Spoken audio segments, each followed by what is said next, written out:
the Instructor Podcast with Terry Cook, talking with leaders, innovators, experts and game changers about what drives them.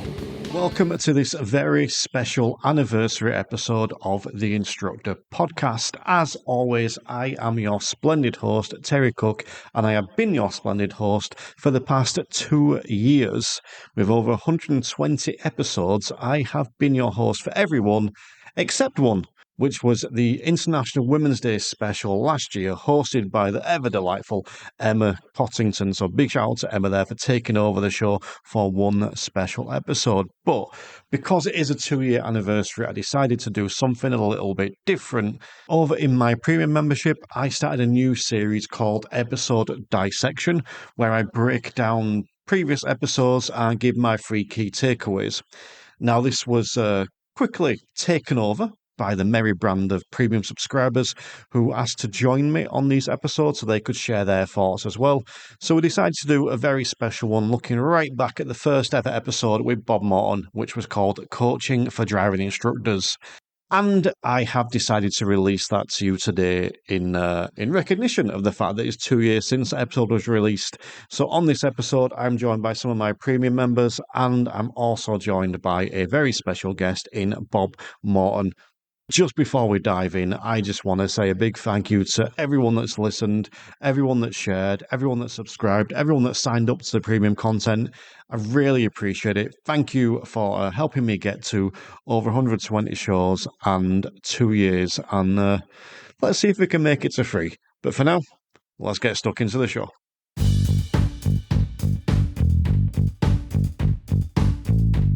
So welcome to the third episode, Dissection. This is a show where I take a deep dive, if you like, and look at some of the key takes of a specific episode. And I'm taking a bit of a detour on this one because previously I have done the most recent ones, but we're going way back into that on this one, going right back to the 10th of April 2021 and looking at the first ever episode of the Instructor Podcast, Coaching for Driving Instructors, which was with Bob Morton. It was the first ever episode, as I mentioned, and we're recording this on the 2nd of April, so we're almost at the 2-year anniversary. Now, I am joined by some of my lovely premium members, and I'm also joined by a very special guest, which is Bob Morton. How are we doing, Bob? All right. It's just all hassle, just rushed in. I've been thrashing around the Yorkshire Dales all day. We could have done this in person, Bob. We could have done it in person. Oh, no. I'm going to leave you for a second. I'm just going to finish my intro, but it's great to have you on board.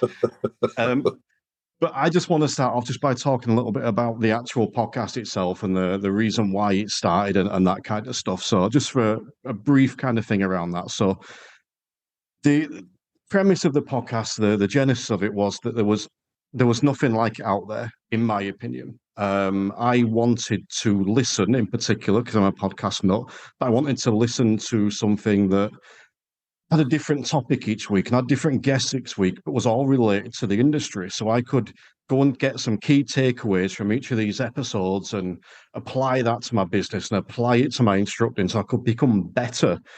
And there was stuff out there that was on demand, and there was stuff out there, the guy that's joined us today, Bob Morton, Client Centered Learning, I was signed up member to that. But there was nothing with this variety that I was after. Because the other thing I was after was so I could pick and choose who I wanted to work with. I'd speak to all these people like, oh, that one looks fun, I'm going to go take part in this one. So that was what initially created the show. And the premise behind it kind of is along the same vein, in that I want to give listeners information, education, and inspiration. I couldn't get 3 I's there, so I've gone with I, and E. But information, inspiration, education. But I also want to showcase some of the best people from inside and outside our industry. You might refer to them as experts, leaders, innovators, and game changers. So you know where that phrase came from now. But that's where the Instructor Podcast and where it came from. And I just really want to tell you one other thing, just a little bit about the show growth. There's all different ways you can measure podcasts and the size and stuff, but you see podcasts that have got millions and you see podcasts that have got dozens of downloads, but it's all relevant to the niche. So if the niche is only 40,000 strong, you're never going to get more than 40,000 listeners. But if you've got a niche of 10 million, you could get 10 million listeners. But just in terms of the actual growth of this podcast, when I released season 1, an episode was taking me about a month to get 100 downloads. It was taking me between 30 and 40 days to get 100 downloads for an episode, which isn't actually bad for a UK podcast, which tells you what normal podcasts are like. Now, at the end of season 4, and so far in season 5, I'm getting 100 downloads by lunchtime on the first day. So that tells you just the way the podcast has grown. So for anyone listening, thank you. Really do appreciate you tuning in and helping me grow this show. But we are here to talk about the very first episode of Coaching for Driving Instructors, the first episode of the Instructor Podcast, which was Coaching for Driving Instructors by Bob Morton. And I'm going to jump on first with you before I get on Bob. So we've got you on, the man of the moment. So I'm going to ask you this question. What did you think going right back to that first episode when I recorded it with you? There was no episode out at the time. It was my first interview, my first time doing it. A, how bad was I? And B, what were your thoughts while we were doing it? Well, I remember speaking to you about, we did a little thing on YouTube, and I remember speaking to you about your theory podcast, and we talked about podcasts. I said, if you're thinking of doing it, just do it. Why not? Why not? We had the Driving Instructor Podcast, which is good. But I thought, well, an extra one won't hurt. And I knew you were interested in coaching. And I thought you did a bang-up job, really. I mean, obviously you've got better, but I think you started good and got better, which was fortunate. And I think you've really kind of grown into it now, and you've kind of found your own groove, if you like. And it's good. It's good. More power to you. And I think you've done a fantastic job, and it's great. Now we've got Mike's podcast. That's good too. And if anybody's out there thinking, oh, maybe I could start a podcast, do it. Just do it. What have you got to lose? Yeah. I mean, I've been begging for a while for more podcasts. I think people know that. But yeah, I mean, Dipod was out, and that was monthly. I think Mix came out a few weeks before mine, and that was fortnightly at the time. That was, I forget what it used to be called, but it's called the Kit Podcast now. So I wanted something a bit more intimate, a bit more weekly. But yeah, definitely always get better than get worse. Although I wasn't fishing for a compliment, but thank you. And so just a sneak peek behind the scenes on that first episode, actually, for people, because my idea behind that, I don't know if you call this, Bob, was we were going to record I can't remember what I had for breakfast. Never mind all that time ago. Remember everything about this stuff, but we recorded it in 15-minute segments. My idea was to release it as in 15-minute segments so people could listen to it between lessons. That soon fell by the wayside because that's an awful lot of work. But what I'm going to do now is I'm going to give my one of my key takeaways that I got at the time and listening to the episode. Then I'm going to bring in one of our premium members for their thoughts on that and maybe one of theirs. So one of my key takeaways on this episode was client-centered learning, because it's something that I've read up on a lot of the time, but not as much as I should have done, perhaps. But you put it in a way, Bob, on this episode in particular, that just, it made it click for me like nothing else had. You call client-centered learning the middle ground between instructing and coaching. And that was like a light bulb moment for me. That just made everything make sense. You can, on a lesson, it's all about that middle ground. There are times you'll use instruction, there are times you'll use coaching, but it all falls back to that client-centered learning, not client-led, but client-centered. And it was just that made it click for me. So on this episode, we're also joined by some of my premium members, that I mentioned. Some are just along to watch, so I won't embarrass them by saying names, but one in particular is always keen to join, and that's Phil Cowley. I mentioned there about the client-centered learning being the midpoint between instruction and coaching. Is that something that resonated for you, Phil, or was there another key point that stands out for you? Or no, I think, as always, Terry, we're in sync. And literally on my notes, I've got client-centered learning versus coaching, and how I think that, particularly when it first came out, it got confused. And coaching is a tool, a very good tool to help you with client-centered learning.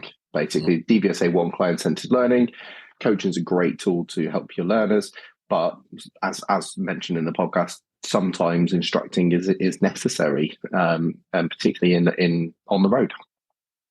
It's interesting, Philip, that I had a conversation with a guy who was a police trainer, and they'd been experimenting with coaching. Now, coaching's phenomenal, but when you're in a safety-critical environment, doing it across a desk is easy because you're not going to run that desk in anybody and kill them.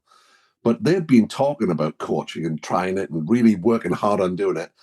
And they're doing something like 120 miles an hour, plowing down this road. And the trainee coach says to the guy driving the car, "Is the limit point balanced?" And the instructor in the back leapt forward and went, "Brake, for Christ's sake." And brake was the correct input. There was no time at 120 miles an hour for a lovely question. Is the limit point balanced? Now, that's the question you would ask if we were approaching at 30 miles an hour when you've got plenty of time. So, and I think there was much confusion at the start. And those who believed in coaching thought people who instructed were the spawn of the devil and vice versa. And that's just not the case. There's room for everything. You reach for the right tool at the right time. And you can turn whatever you've done, whether it be, client-centered, whether it be some coaching stuff, whether it be some instructing stuff, into a big conversation afterwards. What have we learned from this? So that's the key, is to turn the thing around and say, okay, well, what do we learn from that experience that we've just had? Because that's what coaching is: experience, reflection, new experience. Sorry, that's rallying away. No, it's good. That's why I've got you on, Bob, for your opinion, your expertise. But I'm just on that coach, or the clients that are learning the coaching side of it.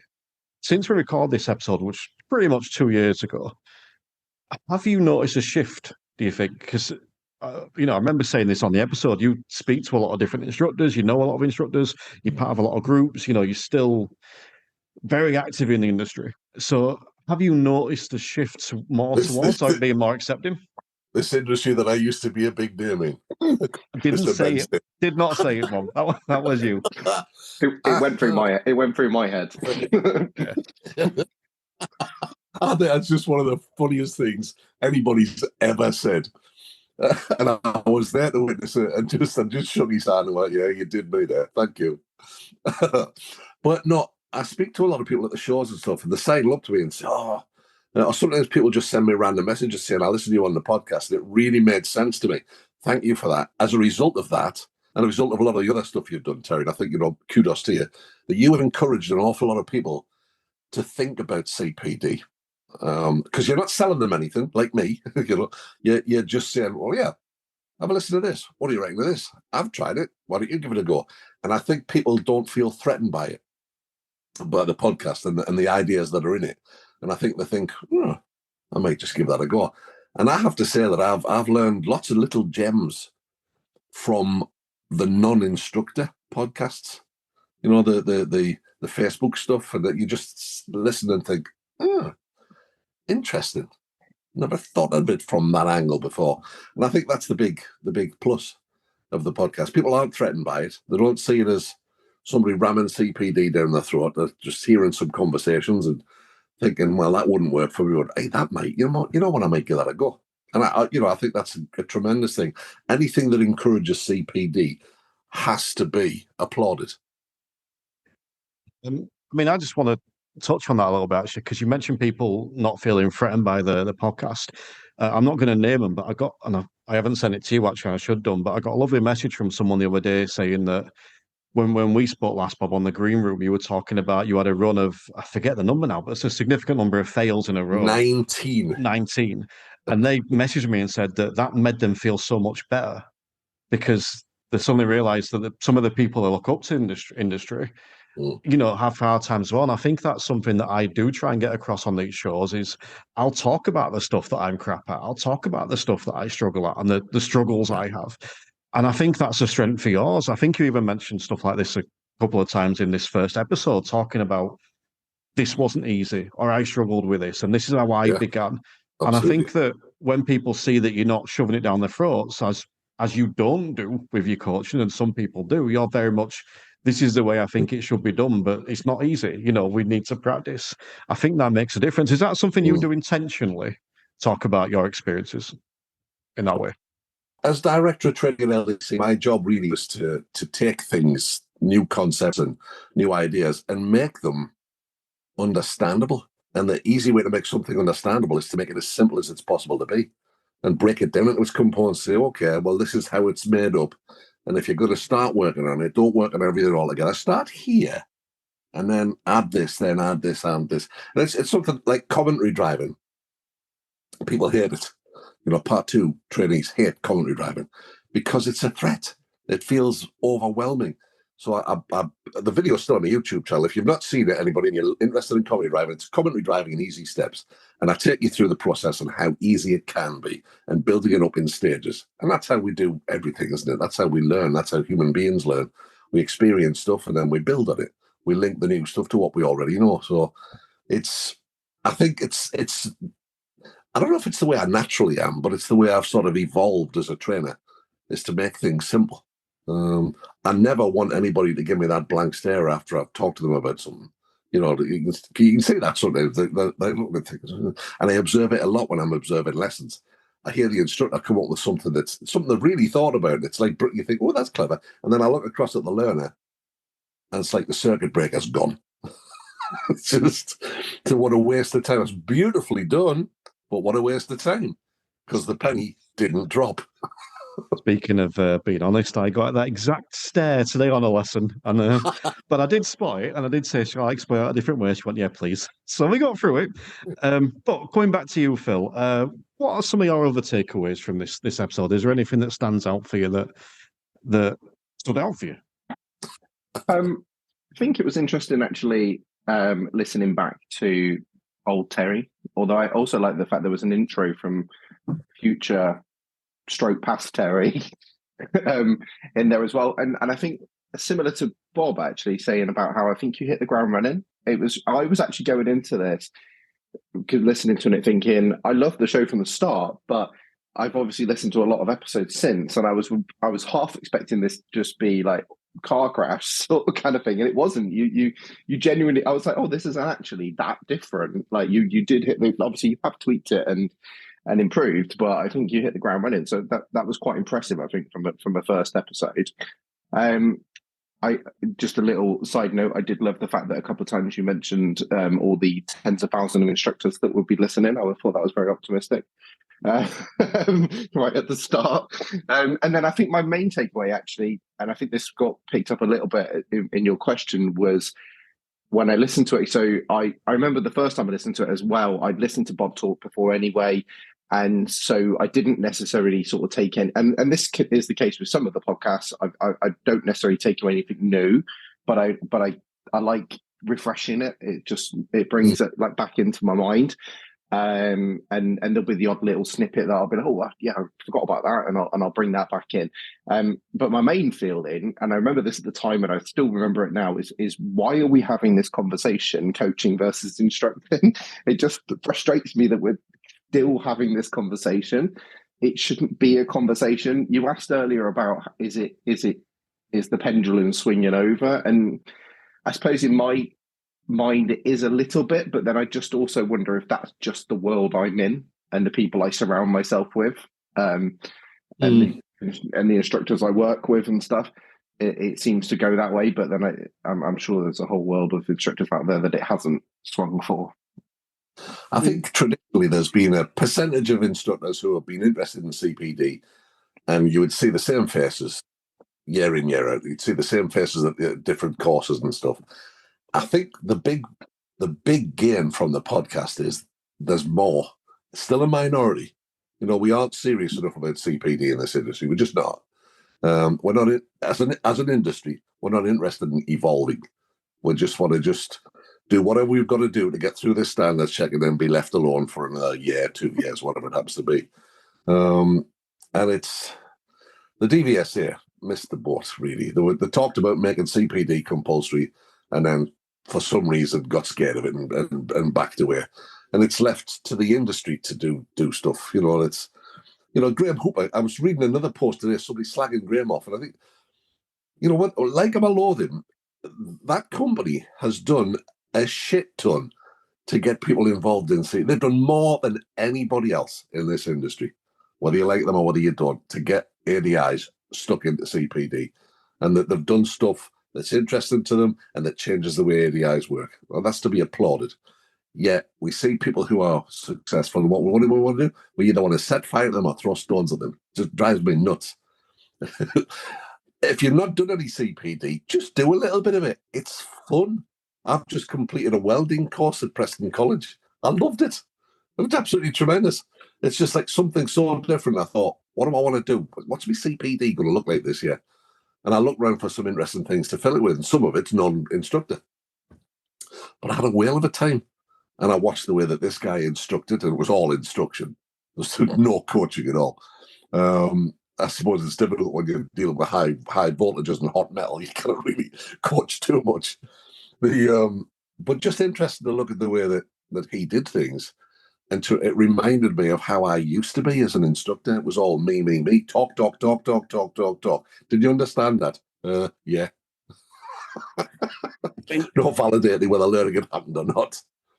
Couple of points I want to touch on there, because I think it's interesting in that you did something there, Bob, that I do a lot, and that's I refer to the industry. I talk about it as a whole, and I'll talk about it in a positive way and a negative way, and I'll say the same as you, and I'll say the industry doesn't like doing CPD. And what I find fascinating, it only clicked then, is that when the DVSA do that, they get slagged off. No, the DVSA says that the industry is bad at this. We moan about the DVSA saying that, but we'll say it about the industry, and that's okay. Maybe it's a different thing. I don't know, but I'm going to let people into another behind-the-scenes secret here, in particular that first episode, because it's something I've actually written down. I was hoping not to mention it, but you did bring it up, Phil. But the point that I kept referring to over instructors, and on that first one, the tens of thousands. I'm going to let you into a secret as to why.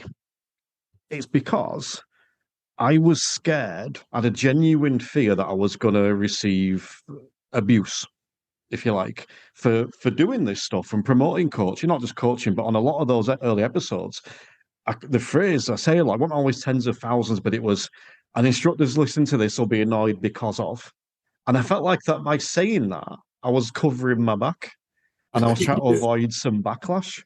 And I don't know why, because I was much more gung-ho back then than I am actually now. Maybe I was afraid of being too confrontational, I don't know. But so I was very mindful of what I was saying back then. But I also listened back and I think that I was surprised, again, a bit like you guys, I was surprised at how bad I wasn't. But also, I found it quite interesting that the volume. Now, I don't know if anyone else has noticed this, but the volume and the audio is nowhere near as good as it is now. Listening back today, I'm a lot louder than you are on that episode, Bob. Whereas now, the way I edit, I get the volumes about right. The audio isn't always perfect, especially in this new flat. I've still not got the spare room sorted yet, but the volume is correct, and on that one it wasn't. But that's just a technical thing. But that's what I noticed, sort of technical from that first show. But and just going back to what you were saying, Phil, about are we still having that conversation? Who you surround yourself with? I think that's definitely part of it, and it's part of the reason why I'm in certain groups on Facebook, because I want to go and see the other side of things. Because I think one of the problems we have as a race, as humans, is that we do surround ourselves with like-minded people, and then we don't always see the opposing view. And just because it's an opposing view doesn't always mean it's wrong. And I'm guilty of being stuck in this rut sometimes. And I think I said it myself on the Green Room episode, the recent one, in that even when you strip away some of the bile and the bullshit and the nonsense from the stuff that gets said, sometimes there's a valid point under it. And if you can strip away the nonsense, you can actually learn from that valid point. And sometimes that's what I have to do with the gibberish I talk on these podcasts, just strip away the gibberish and find the point underneath. But I'm actually going to give another takeaway from me from this episode. And it was something that hadn't really clocked for me around coaching and that side of it. And that's the word why. Yeah, you actually pulled me up on this episode for it, talking about asking a student why they did something. Don't say why. No, you pulled me up for it. And it's something that I've not really clocked before, but I'm like, you were explaining how the word why is kind of confrontational. And it was only afterwards when I listened back at the time that I was like, you're right. Someone says why to you, it's almost a challenge. Yeah. But if someone says, what's your thought process there? Or what was you thinking? Or how did you determine that? It feels a lot less confrontational. Yeah. So is that something you've met resistance with, Bob, with people like I did, wanting to say why all the time? Yeah, and it's often I'll say to, when I'm working with ADIs, I'll spend a morning in the back of that car and I say, okay, talk me through this. Okay, try not saying why. Instead of doing that, try this. It's something that works for me. I want you to see if it works for you. And I've always taken that line, and I'm not telling people what to do because I think I know everything. I've got a lot of stuff that I've tried and that works for me, and I've seen you do this, and I think it would work better if you tried this. Try it. And often they'll say, "Oh yeah," you get much more from the learner. And I can't remember where I got it from. But it instantly seems to me, if somebody uses why, you feel the need to justify. And that shouldn't be the kind of conversations we're having. We should be having conversations that explore what we were thinking and what we were feeling while we were doing it. And that leads to behavioral change, permanent behavioral change. If we ask why, that leads to temporary change until they've passed the test. And then they start driving the way that I've seen loads of people driving this afternoon up on the Yorkshire Dales, with little or no thought to others. But that's a whole other conversation. Let's head back over to you, Phil. Is there anything else in this episode that stands out for you that you want to raise or ask me or Bob about? No, not necessarily. I think I agree with that why thing. Actually, again, I'm sitting in the back of lessons, and again, when I was listening to it today, I was like, "Oh yeah, no, I always tell my PDIs off for that," because it is. It's interesting because in a way, it's the right type. Like it's what they want. They want to know why, but it's just the wording. Like it may, I'm assuming. But I guess it's just the way our language is, isn't it? It's the way people say why in general language. The other one I come across as well, and we're talking about getting into their thoughts and feelings, is you can't say what were you thinking, because that also sounds like what were you thinking. Sort of kind of thing. But interestingly, Terry, you just said it, and you said it. What was your thinking? And actually, interesting, just that one word changes the connotations of that question, and I think that's something to be wary of when you're out and about. Is those like those little words can just change the tone of the question and then the tone of your answer that you get. It's like with scaling. Scaling can be a really useful tool, but it can also be about as judgmental as it's possible to be. So we have to be careful about how we use stuff. And these are the nuances and the nitty gritty, but it's committing to trying coaching in the first place is the key thing. Because and forgiving ourselves, I say this constantly. If you're gonna try and make a change, you've got to be prepared to forgive yourself for the plethora of cock-ups that are going to follow as you try and change stuff. And just forgive yourself and just reset and have another go. Yeah. No, I think the other thing as well, just with that, it's like you've always got why as a backup. So if you are struggling to ask a question, you can still say why. It's not against the law, but it's trying to use something else where you can. And like anything, the more you do it, the better you get at it. Yeah. But I think you mentioned there, Phil, previously about sometimes you'll listen to the episodes, you don't always learn something new, but you'll almost be refreshed or reassured about something. And that comes to my third takeaway. So I don't know if you would have heard this, Bob, but on every episode dissection that I do, I try and get 3 key takeaways from every episode. Often there's more, but I'll limit it at 3, otherwise we'll be here all day. And this third one was about reassurance for me, because I didn't write the exact quote down, but you basically said that if the learner hasn't mastered the clutch, they shouldn't be on the main road. And Correct.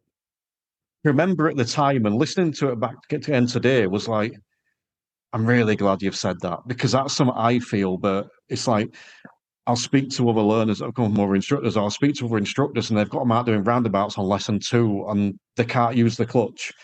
And I'm like, that's really reassuring, because there was a while when I thought I must be a crap instructor because I'm on lesson 4 and we're still doing moving off and stopping. And it's just that they're genuinely struggling with that physical aspect. And it's taking that person a bit longer. And all we're doing is keeping them in a safe environment until they're actually capable of going on to the next bit. Well, I think it's even worse than that, because it's once they've got that little trauma inside their neural pathways and they're mapping the world in their head about the clutch, and then they're out experiencing other things that are broadly similar, the trauma keeps reappearing. We have a negative attachment to this, never a positive one. Where if we master the clutch, when we come to new stuff that includes clutch control, like busier junctions, busier roundabouts, there's no negative connotation. The fear doesn't freeze the conscious mind and make the whole thing go out the window. Because that's what happens. And I see it over and over and over. And I talk to instructors, I've got this learner, they've been really good, but we're cutting to busier junctions now, and it all seems to have fallen apart. That's right, because they're revisiting that first lesson that didn't master the clutch, while there's a ton of other stuff going on. And we're very clever human beings, and we store a ton of information, and that's what's happening in every living moment. You're comparing what's happening now to everything that's broadly similar that you have experienced in the entirety of your existence. So if you've got that negative connotation to this clutch control, each time that comes up, it's not going to get better. It's only going to get worse. With a lot of perseverance, we can get past it. But that's hard work. And it's never really truly mastered. And everything you do, once you've got past the clutch control, everything you do following that involves clutch control. So if it's not mastered, you're just asking for trouble. And this is why it takes me a ton less lessons to get to test, because we master that before we move on. And sometimes that's 3 hours, 4 hours on the training estate. Mostly it's an hour. But sometimes it's 3 or 4 or even more until we master it. And you also can't teach clutch control. People think you can teach clutch control. You can't. You can set up some experiences, but it's like a drop shot backhand at tennis. You have to feel it. You have to experience it and work out how you're going to do it. Sorry, off on a rant there. I love a Bob rant, but no, I mean, I agree. And like I said, that was just a big reassurance for me because, and again, this goes back, and I didn't say this at the start, but it's a little bit of the reason why I started the podcast is because it's quite a lonely profession at times, and you only see what you do on a regular basis. So you hear stories and then assume that everyone else is better than you. But, I say to my guys, if you can move off and stop from side of road, then you can move off and stop from a, uncontrolled junction. If you can do that, you can do it at traffic lights. You can do that, you can do it at a roundabout. We talk about it a lot. Well, we're talking about it more now, about imposter syndrome for new instructors. And nobody seems to realize that learner drivers suffer from it. Big style. All the way through, they're just waiting for it, falling apart. Because, I shouldn't be out here because I know that I'm not good at this. But all instructors feel the same, and it's natural. It's part of your development. If you keep on going and you keep feeling the imposter syndrome, something's not right. Do something about it. Do something different. Adapt the lesson plan. All right. And Michelle's just said, thanks, Bob. It was really reassuring. So there you go. All right, cool. Is there anything else you want to touch on today, Phil? No, just I enjoyed listening to it again. I might have to go back and listen to some other episodes again, I think. I fully intended listening to it again, but I've spent more time. The sun was shining, so I stayed out on the bike. I don't blame you in the slightest, Bob. But no, thank you for joining us today. Thank you guys for watching, and thank you for joining us, Bob. A little surprise guest for everyone. A little cameo, huh? Yeah. Always a pleasure, never a chore. And just a word of caution for you guys that have joined me today, and for anyone listening, there's not going to be a surprise guest every single time. Do not gain expectations. I cannot work miracles. But thank you for joining us on this episode selection. What do I call it? Episode dissection. Brilliant. Lovely to see you all, and I'll speak to you again sometime soon.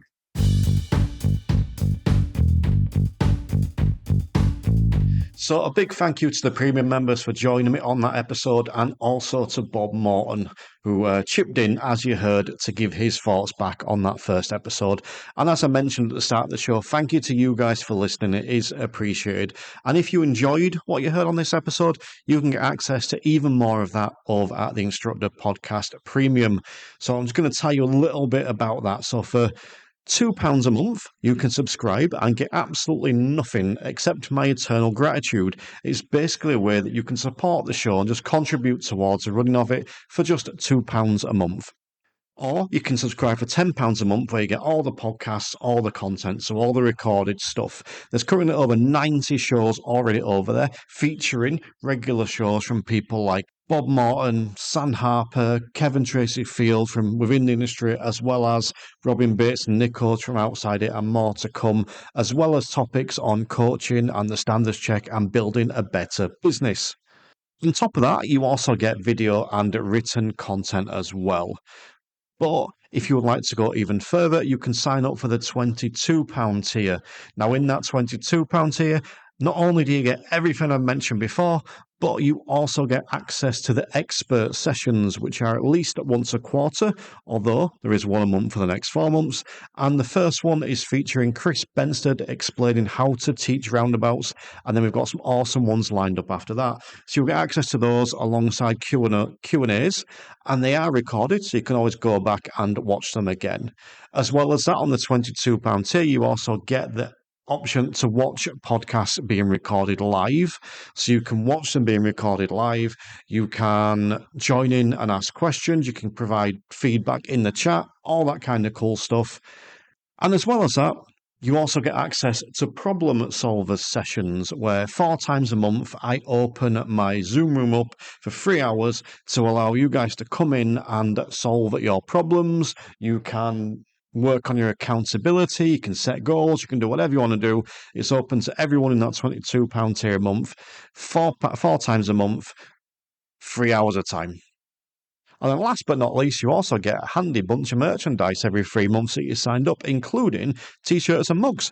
So pretty awesome stuff for as little as £22 a month, as you heard there. So if you want to find out more about that, you can message me, or you can head over to www.theinstructorpodcast.com and sign up over there. But for now, I'm going to say one more time, thank you for listening, and I hope you've enjoyed what we've done over the last 2 years, because there's plenty more to come.